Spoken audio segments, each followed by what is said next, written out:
Hi అండి, welcome to our channel Bhimavaram రుచులు. ఎలా ఉన్నారు ఫ్రెండ్స్? అందరూ బాగున్నారా? మేమైతే చాలా బాగున్నామండి.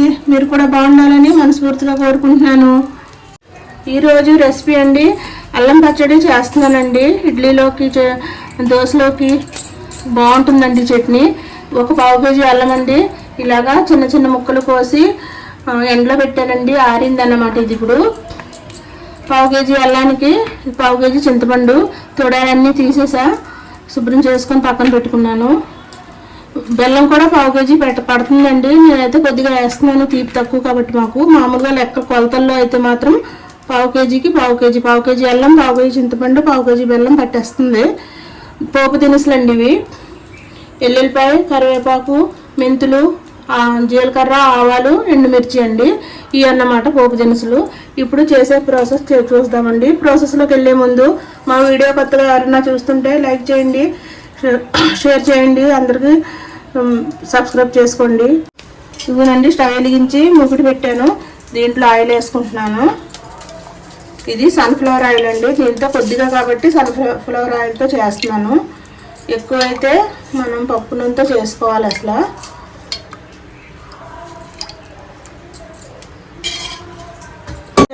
ఆయిల్ అయితే మరిగింది, వేస్తున్నాను ఇవి. ఇప్పుడు అంటే ఎక్కువ మరగకూడదండి. ఎక్కువ మరిగితే వేయగానే బ్లాక్ వచ్చేస్తాయి ముక్కలు. అందుకు కొద్దిగా మరిగాక ఆయిల్ వేసుకోవాలి. అవి చిన్న చిన్న ముక్కలు కదా, అవి మనం చూసి ఫ్రై చేసుకోవాలి. ఇది జాగ్రత్తగా. ఇది ఇడ్లీలోకి చాలా బాగుంటుందండి చట్నీ అయితే.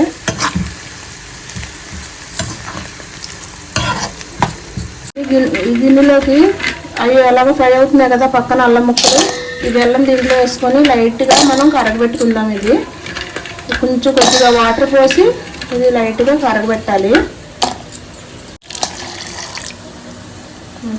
ఇది పొయ్యి మీద పెట్టేస్తున్నాను. చూడండి, ఇలా ఫ్రై అయిపోయి పక్కకు తీసేస్తున్నాను. ఇది బాగా మెల్ట్ అయిపోయింది కదా, ఈ స్టవ్ ఆఫ్ చేసేసుకుందాం. ఇది బెల్లం పాకం కదండి, ఏమన్నా ఉండొచ్చు దీంట్లో. ఇది జల్లెడ చేసుకుందాం. ఇదిగోండి, చింతపండు వేస్తున్నాను. దీంట్లో కూడా కొద్దిగా వాటర్ వేసుకుందాం.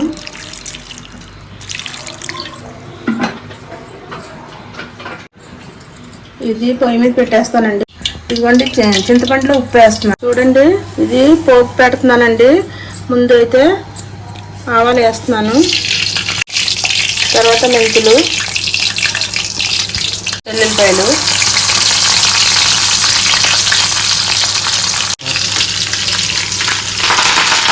ఇది బాగా బ్రౌన్ కలర్ వచ్చేదాకా ఫ్రై అవ్వాలి. ఎండుమిర్చి వేసాను. చాలా ఇది తాలింపు అయితే బాగా ఫ్రై అవ్వాలి. ఈ తాలింపుతో మంచి టేస్ట్ వస్తుందండి. ఏ పచ్చడి అయినా సరే ముందు తాలింపు పెట్టుకొని పక్కన పెట్టుకోవాలి. వేడి చల్లారాక పచ్చడిలో కలుపుకోవాలి.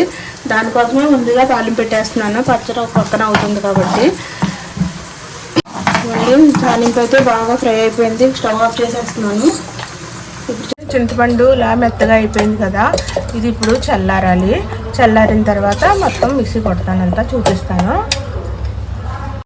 అల్లం వేస్తున్నానండి.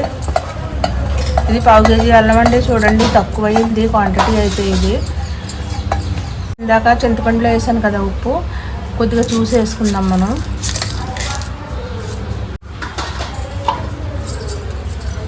ఇదైతే మిక్సీ చేస్తున్నాను.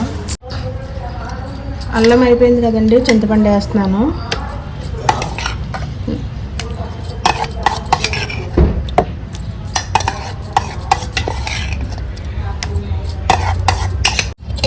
మూత పెట్టేసి మిక్సీ చేద్దాం. ఇదిగోండి, కొద్దిగా షుగర్ సిరప్ వేస్తున్నాను. చింతపండు బాగా మెత్తగా అయిపోయింది. ఇదిగోండి కారం. ఇదైతే 100 గ్రాముల కారం అండి. మనకు సరిపడగా వేసుకోవచ్చు. ఎంత పడుతుందో తర్వాత చెప్తాను. ఇదిగోండి, ఇది ఆపేసాను అన్నమాట. మళ్ళీ కొద్దిగా వేస్తున్నాను షుగర్ సిరప్. ఇది పట్టేస్తుందండి కారం. 100 గ్రాముల కారం అన్నమాట. ఈ కొద్దిగా మిగిలింది కదా షుగర్ సిరప్, అది కూడా వేసాను. ఇదిగోండి మొత్తం మళ్ళీ ఇంకోసారి మిక్సీ పడదాం. చూసారు కదా ఎంత బాగా వచ్చిందో. ఇది ఇంట్లో కారం వేసేసానండి నేను, అదే బయట కారం అయితే ఇంకా ఎర్రగా వచ్చును. కొద్దిగానే కదా మనం ఇడ్లీలో పనికి వస్తుందని చేస్తూ వీడియో మీకు కూడా చూపిందామని వీడియో చేస్తున్నాను. ఈ చట్నీ అయితే అల్లం పచ్చడి అయితే చాలా బాగుంటుందండి, మంచి టేస్ట్ ఉంటుంది. చాలా వరకు ఇలా చేసుకుంటే నిల్వ ఉంటుందండి. మనం 1 year కూడా ఇలా నిల్వ పెట్టుకోవచ్చు, ఎందుకంటే దీంట్లో వాటర్ ఏం పడతలేదు కాబట్టి. అది వేసిన వాటర్ కూడా మనం పొయ్యి మీద ఇంకు పెట్టేసాం కదా, దానికేమో మనకి ఇలా 1 year కూడా ఉంటుంది. నేను ఇలాగే పెట్టుకుంటాను ఎప్పుడైనా. 1 kg అల్లం పెట్టానంటే నాకు 1 year వచ్చేస్తుందండి. చాలా బాగుంటుంది. ఇదైతే ఇప్పుడు ఉప్పు చూసుకుందాం. ఇదిగోండి ఉప్పు పడిపోతుంది చూడండి. అలాగే నూనెలో మొత్తం కలిపేసుకుందాం తాలింపులో. చూడండి మస్తుగా అల్లం చట్నీ రెడీ అయిపోయింది. చాలా బాగా వచ్చిందండి. ఈ రెసిపీ కనుక మీకు నచ్చినట్లయితే లైక్ చేయండి, షేర్ చేయండి, సబ్స్క్రైబ్ చేయండి, పక్కన బెల్ ఐకాన్ క్లిక్ చేయండి. మేము చేసే ప్రతి రెసిపీ అందరికంటే ముందు మీ వరకు వస్తుంది. మరిన్ని మంచి రెసిపీలతోనండి మళ్ళీ కలుద్దామండి.